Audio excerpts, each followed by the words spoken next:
Assalamualaikum warahmatullahi wabarakatuh. Perkenalkan, nama saya Siti Masito dengan NIM 23140171 dari Prodi PGSD kelas 76 Bogor.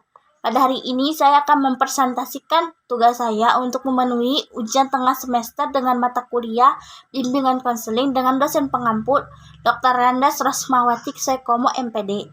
Pada hari ini, materi yang akan saya bahas yang berjudul Menjadi Pendidik yang Bijak bagi Generasi Milenial. Berikut ini adalah pokok pembahasan. Tugas dari seorang guru bukanlah hanya sebatas mengajar, tidak juga hanya sebatas meneruskan ilmu, tetapi seorang guru harus mampu meneruskan, mengembangkan nilai-nilai kehidupan kepada peserta didiknya, dan juga harus mampu mengembangkan potensi yang dimiliki oleh peserta didiknya. Semboyan Bapak Pendidikan Nasional Ki Hajar Dewantara Ingar Sosung Tulada Imad Yabangun Karsa Tuturi Handayani, yang artinya di depan menjadi teladan, di tengah memberikan semangat, dan di belakang memberikan dorongan. Di zaman milenial seperti sekarang ini, tantangan di dalam pendidikan menjadi lebih berat. Mengapa?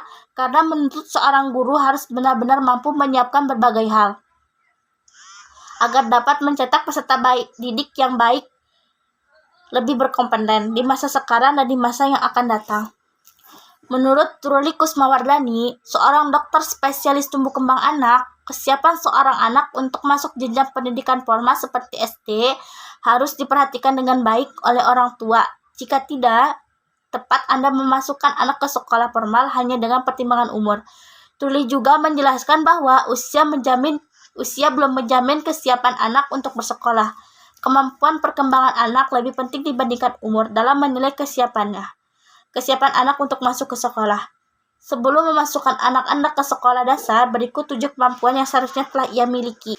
1. Kemampuan motorik halus. 2. Kemampuan motorik kasar. 3. Kemampuan sosial ekonomi. 4. Kemampuan bahasa. 5. Kemampuan literasi. 6. Kemampuan kognitif yang mumpuni. 7. Kemampuan berhitung. Kemampuan motorik halus. Kemampuan ini melibatkan otot-otot kecil serta reaksi mata dan tangan.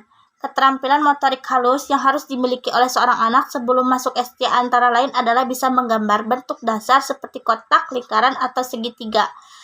Bisa memegang pensil dengan baik, yakni dengan menggunakan posisi tripod, lalu juga bisa mewarnai di dalam garis pembatas. 2. Kemampuan motorik kasar merupakan keterampilan yang berhubungan dengan gerakan yang menggunakan otot-otot besar di tubuh, contohnya otot kaki dan otot yang ada di lengan.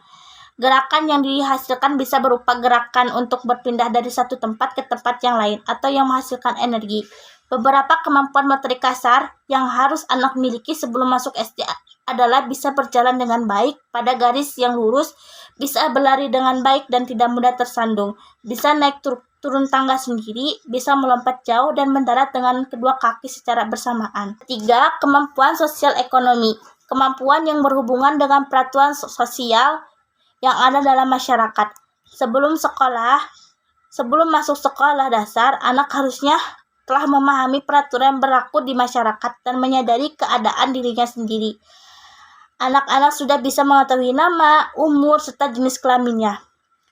Anak juga bisa bermain dengan teman-temannya dan berbagi. Anak-anak seharusnya bisa menggunakan dan mengontrol emosi yang ia rasakan. Yang paling penting, anak-anak sudah bisa mandiri ketika buang air kecil dan buang air besar, sehingga ia tidak lagi perlu bantuan dari gurunya. 4. Kemampuan bahasa. Kemampuan bahasa pada dasarnya terbagi 2, yakni bahasa represif dalam bentuk pemahaman dan kemampuan bahasa ekspresif. Dalam bentuk kata-kata yang dikeluarkan oleh anak, kemampuan bahasa represif terdiri dari kemampuan untuk memahami dan mengikuti instruksi secara bersamaan.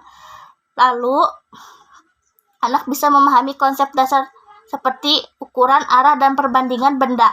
Sedangkan kemampuan bahasa ekspresif meliputi kemampuan anak untuk bisa membuat kalimat lengkap. Anak bisa menceritakan kembali suatu hal dengan urutan yang logis. Anak mempunyai artikulasi pengucapan kalimat dengan jelas, dan anak dapat mengajukan pertanyaan yang terangkum dalam apa, siapa, kapan, di mana, dan bagaimana. 5. Kemampuan literasi. Kemampuan yang harus dimiliki anak sebelum masuk SD adalah anak bisa mengidentifikasi dan menulis huruf besar dan kecil. Anak bisa dengan mudah memahami kata-kata yang sering dilihat, dan anak lebih suka dan mampu mendengarkan storytelling dengan rima dan puisi. 6. Kemampuan kognitif. Kognitif adalah proses berpikir atau menangkap, penyimpanan, atau mengelola hingga menggunakan kembali informasi yang telah ia dapatkan sebelumnya. Kemampuan kognitif diperoleh dari pengalaman yang anak dapatkan dari lingkungan sekitarnya. Beberapa kemampuan kognitif yang seharusnya telah ia miliki sebelum masuk SD adalah mengelompokkan benda-benda sesuai dengan klasifikasi yang sederhana, bisa memahami pola berurutan dari deretan bentuk atau warna yang ada di depannya, bisa mengetahui konsep waktu seperti hari, bulan, dan tahun. 7.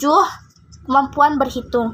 Kemampuan berhitung juga menjadi dasar untuk anak sebelum ia masuk sekolah SD. Anak setidaknya telah mengenal dan dapat menulis 1 hingga 10.